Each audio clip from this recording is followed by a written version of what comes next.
یا علی مدد. الوائز ابو علی, wise number 233.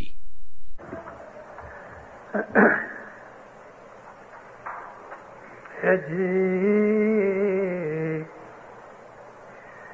دکھ دوہلا سروے ٹاڑ جو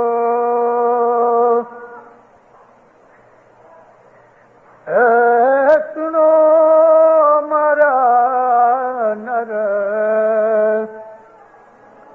ہری یا علی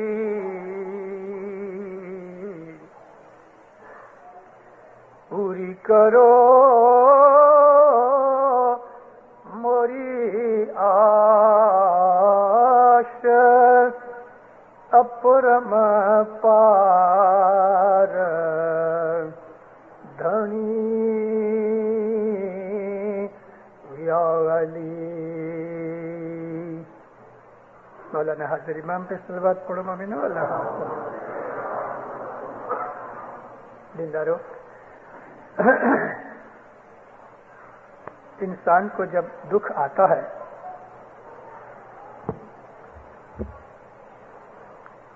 اور زندگی انسان کی دکھوں سے بھری ہوئی ہے تو دکھ میں وہ خدا کو یاد کرتا ہے. اگر خدا کو نہیں مانتا تو وہ دکھوں کے اندر لپٹایا رہتا ہے اور اپنے دل کے اندر گھبراتا رہتا ہے. جو ایماندار ہے وہ دکھوں سے لڑتا ہے, سامنا کرتا ہے. جب ہی تھک جاتا ہے تو یہ سمجھ کے کہ خدا کی یہی مرضی ہے, دل کو آرام دے لیتا ہے, خدا پہ چھوڑ دیتا ہے. لیکن ہم کو اللہ نے فرمایا ہے کہ تم ہمیشہ محنت کرو, زندگی کے اندر اسٹرگل کرو. قرآن شریف کی ایک آیت ہے, لیس للانسان الا ما سعی, نہیں دیا جاتا کچھ بھی انسان کو سوائے اس کے کہ وہ محنت کرے, لڑے. صحیح کرنا کا مطلب ہے اسٹرگل کرنا. ایک دفعہ حضرت امام سلطان محمد شاہ صلوات اللہ علیہ ریکریشن کلب میں آئے, فرمان کرتے رہے, باتیں کرتے رہے. فرمایا کاغذ اور قلم لے کے آؤ. اس قسم کے 2 واقعہ بنے ہیں, میں آپ کو دونوں چیزیں سنا دوں تاکہ آپ کو یاد رہے. کاغذ قلم آیا, امام نے لکھا, struggle is the meaning of life. Defeat or victory is in the hand of God, but struggle is man's duty and should be his joy. محنت کرنا انسان کا فرض ہے. ہار جیت تو خدا کے ہاتھ میں ہے, مگر انسان کا یہ فرض ہے کہ وہ محنت کرے اور اس کے اندر اطمینان پائے, خوشی پائے. ایک دوسرے موقع کے اوپر ایسا ہی امام نے کاغذ قلم منگائی اور ہاتھ سے لکھا, ورک نو ورڈ, کام کرو باتیں مت کرو. دونوں کا مطلب تقریباً یکساں ہے. انسان کو زندگی کے اندر محنت کرنی چاہیے. اسی چیز کو خدا نے, جس کو ہم اردو یا عربی کے اندر جہاد کہتے ہیں, جہاد کا مطلب ہے اسٹرگل کرنا. یہ لفظ نکلا ہے جوہد سے. جیم ہے دال.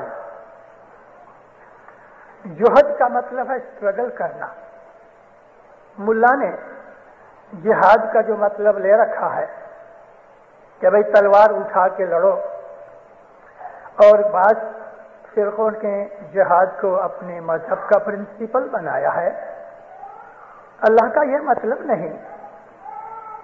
البتہ رسول پاک کے زمانے کے اندر مشرکین سے لڑائی ہوئی، اور رسول نے فرمایا بھی ہے کہ اپنی حفاظت میں لڑنا خدا کی عبادت ہے. یہ بھی فرمان ہے کہ جو آدمی اپنی اور بال بچوں کی حفاظت کے اندر مارا جاتا ہے وہ شہید ہوتا ہے خدا کی راہ میں. 1954 میں کینیا کے اندر ماؤ ماؤ کی ایک تحریک شروع ہوئی برٹش کے خلاف، اور ان کا سردار جو تھا وہ کینیاٹا تھا جو بعد میں پریزیڈنٹ بنا. 56 یا 55 کے اندر ممباسا کے اوپر کچھ میل پہ جنگل میں ایک اسماعیلی کو ان ماؤ ماؤ نے مار ڈالا. اس کی دکان تھی وہاں، اور اس کے بیوی بچے ممباسا رہتے تھے. امام کے حضور میں فیملی والوں نے جب یہ عریضہ بھیجا، امام نے تعلیقہ بھیجا پبلک میں جو ہر جماعت میں سارے افریقہ میں پڑھا گیا.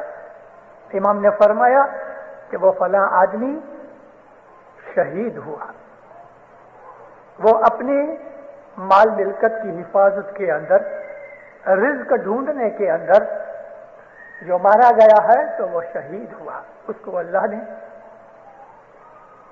اپنے پاس رکھا.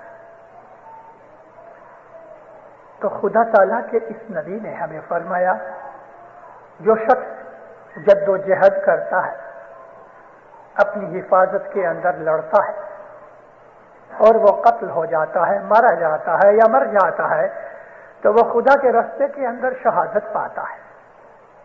محنت کرنا ہمارا فرض ہے، لیکن وہ محنت اچھی ہونی چاہیے. وہ محنت ہمارے فرائض میں ہونی چاہیے. ہماری جو طاقت ہے، ہماری انرجی ہے، وہ اللہ کے راہ میں جانی چاہیے. اللہ کے راستے کے اندر بہت سی چیزیں ہیں. دنیا کی حفاظت بھی اللہ کا راستہ ہے، اپنے مال ملکت کی حفاظت کرنا بھی اللہ کا راستہ ہے، کیونکہ اس نے ہمیں حکم کیا ہے. تو جہاد کا مطلب ہے بدی سے لڑنا، دشمن سے لڑنا، اللہ کے راستے کے اندر محنت کرنا. یہ سب چیزیں جہاد میں آتی ہیں. انسان کے زندگی میں جو دکھ آتے ہیں وہ دو قسم کے ہیں. ایک تو اس کے خود کے اعمال کی وجہ سے، اور دوسرے ایسے دکھ ہوتے ہیں کہ خدا اس کے اوپر امتحان لینے کے لیے ڈالتا ہے. اگر اس کے اعمال کی وجہ سے جو دکھ ہیں تو اس کے اندر جو اسے دکھ ملتا ہے اس کے لیے وہ خدا کے حضور میں استغفار کرے، گناہوں کی معافی چاہے، خدا تعالیٰ اسے معاف کرتا ہے. دو دکھوں کا معلوم کیسا پڑے کہ میرے اوپر یہ امتحان ہے یا میرے گناہ ہے؟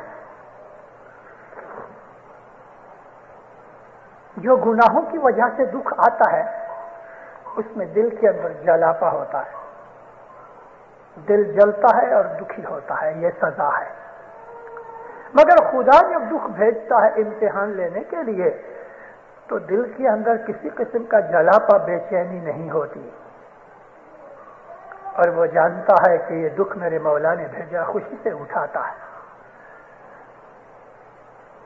ایک دفعہ امام سلطان محمد شاہ صلی اللہ علیہ نے پونا کے اندر قدم مبارک کیا. دینداروں، میں آپ کو عرض کرتا ہوں کہ آپ کی لائبریری میں یہاں امام سلطان محمد شاہ کی کلام امام مبین ہو تو آپ اس کو پڑھا کرو. اس کی 2 والیوم ہیں، کلام امام مبین 1885 سے لے کے تو 1957 تو نہیں لیکن 52 تک اس میں فرمان ہے. یہ 2 والیومز ہیں. اسماعیلی مذہب کا انسائکلوپیڈیا ہے. مذہب کے تمام پرنسپل، مذہب کی سب باتیں آپ کو اس میں سے ملیں گی، اور خاص طور پہ جن کو واعظ کرنی ہے یا وہ ٹیچر کے جو بچوں کو سکھاتے ہیں ان کے لیے تو یہ کتاب بہت ضروری ہے. تو اس کے اندر یہ ذکر ہے جو میں آپ کو بیان کر رہا ہوں.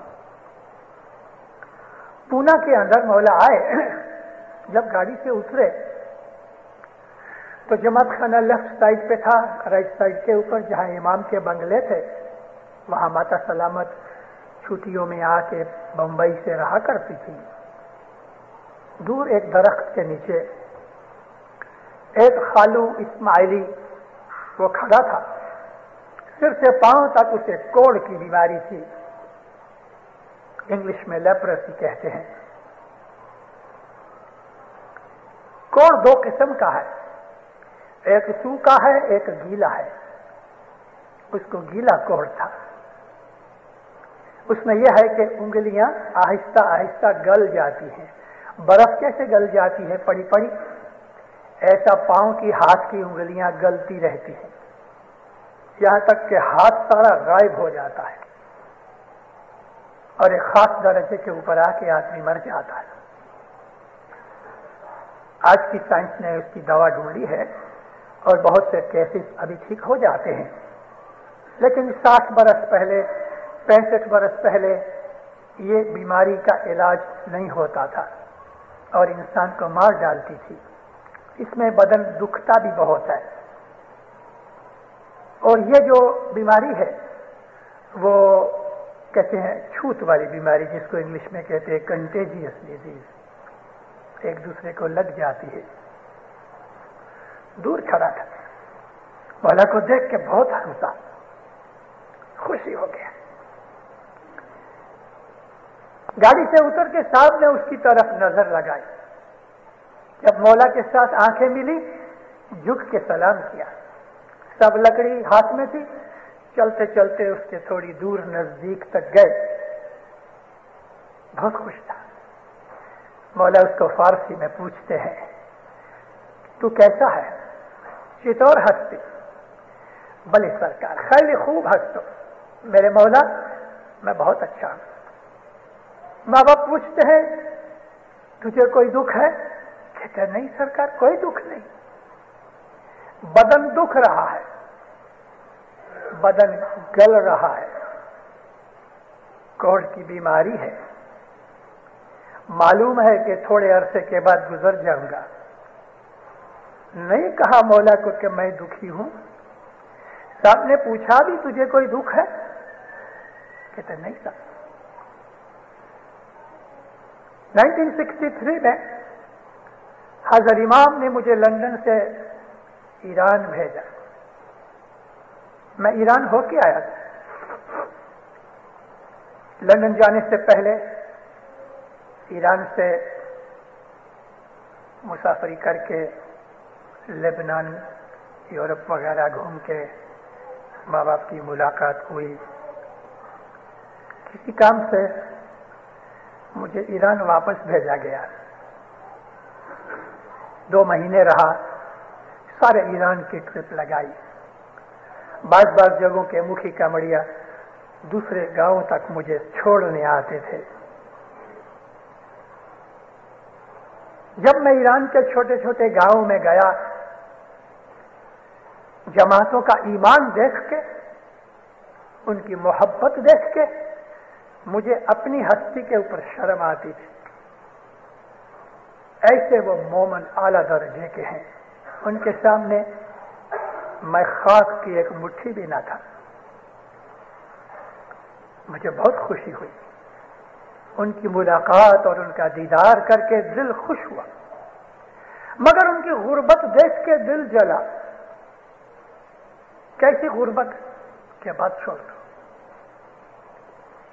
گھر تو چھوڑ دو، لیکن جماعت خانے کے اندر بھی کوئی فرش نہیں.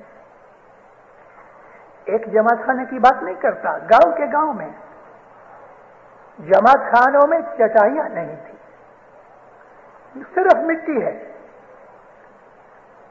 مکھیکا مڑیا کے لیے وہ لوگ ایک چھوٹا سا قالین غالیچہ بچھا دیتے تھے, باقی ساری جماعت زمین پہ بیٹھتی تھی. جماعت خانے میں کوئی بتی نہیں. ایسی غریبی. چھوٹے چھوٹے گاؤں ہیں, کہیں 1000, کہیں 1500, کہیں 500. ایسے گاؤں کے گاؤں اسماعیلی ہیں, کوئی بھی غیر اسماعیلی نہیں.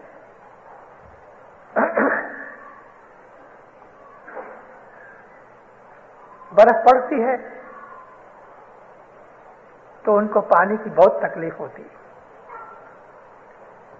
وہ لوگ برف کو گرم کر کے وہ پانی پیتے ہیں. لیکن جب ہی اسپرنگ شروع ہوتا ہے تو برف گل جاتی ہے. پھر چھوٹے چھوٹے حوض یا تالاب, اس میں پانی آتا ہے. ان تالابوں کے اندر جانور بھی پانی پیتے ہیں, انسان بھی پانی پیتے ہیں. میں نے کہا یہ ٹھیک نہیں. سردی کے زمانے کے اندر وہ جانوروں کو بھی اندر اسی کمرے میں سلاتے ہیں. ایک طرف جانور ہوتے ہیں, ایک طرف سارا کنبہ ہوتا ہے. بہت سے لوگ ہیں جن کو گلے کے اندر تھائیرائڈ کی وجہ سے ایسا سوج جاتا ہے, فٹ بال کی طرح گوئٹر ہو جاتا ہے. بہت سے لوگ ہیں جن کی آنکھیں نہیں, اندھے ہو گئے ہیں. ان کی حالت دیکھ کے رونا آتا تھا. میں نے جب ان کو پوچھا کہ مجھے امام کے پاس جانا ہے, تمہاری کوئی تکلیف, کوئی شکایت؟ کسی نے نہیں کہا کہ مجھے یہ تکلیف ہے, مولا کو کہنا. کسی نے. سارے ایران کے اندر 12 لاکھ اسماعیلی ہیں. سب کی ملاقات تو نہ کر سکا, لیکن جہاں جہاں گیا بہت سے گاؤں دیکھے میں نے. میں پوچھتا رہا تمہیں کوئی امام کے پاس عرض کرنی؟ کسی نے نہیں کہا کہ ہمارے یہ دکھ مولا کو کہنا. ایک شخص بھی نہیں, ایکسپشنل بھی نہیں. پھر تو مجھے جو رپورٹ دینی تھی میں نے دی. اس کے بعد مولا نے, ہمارے ایک کیپٹن شیر علی تھے, پاکستان کے اندر پنجاب کے انجینئر تھے, بزرگ تھے, ان کو مولا نے وہاں بھیجا. جماعت خانوں کے اندر پیٹرومیکس کی بتیاں, پانی پینے کے لیے مٹکے, فرش کے لیے چٹائیاں, ایسا بہت کچھ انتظام کیا مولا نے. لیکن میں نے آپ کو بات اس لیے سنائی کہ دکھ بہت ہے, دل کو نہیں لگ رہا. پوچھو کہ دکھی ہو تو کہتے نہیں. ہم کو تھوڑا سا دکھ آتا ہے, موٹر میں پھرتے ہیں, بنگلے ہیں, کھاتے پیتے ہیں, ایشارام ہے, مگر دنیا کے اندر تھوڑا سا دکھ آتا ہے, ہم گھبرا جاتے ہیں. ہماری روحانی طاقت کمزور ہے. تو اس کے لیے میں نے آج یہ پاٹ بول کے جو وائز شروع کی, تو اس لیے کہ دکھ تو ہے دنیا میں. 99% دکھ ہے, 1% سکھ ہے. مگر جب دکھ ہوئے واہ ویلا شور مچاؤ نہیں, اس کو برداشت کرو. برداشت کرنے سے دکھ گھٹ جاتا ہے. لیکن عبادت کرو, زیادہ کرو, تسبیح نکالو, دعا مانگو, خیرات کرو, بھلائی کے کام کرو, کسی کی دعا لو. دوسروں کی دعا لینے سے بہت سے دکھ دور ہوتے ہیں. رسول پاک کا ایک فرمان ہے کہ خیرات کرنے سے, صدقہ دینے سے اللہ کا غصہ ٹھنڈا ہوتا ہے. خدا ہمیں سزا دیتا ہے تو یہ اس کا غصہ ہے. صدقہ دو, دوسروں کی مدد کرو, دوسروں کی دعائیں لو. جماعت کی خدمت بھی اس کے اندر شامل ہے. مگر پھر بھی دکھ آئے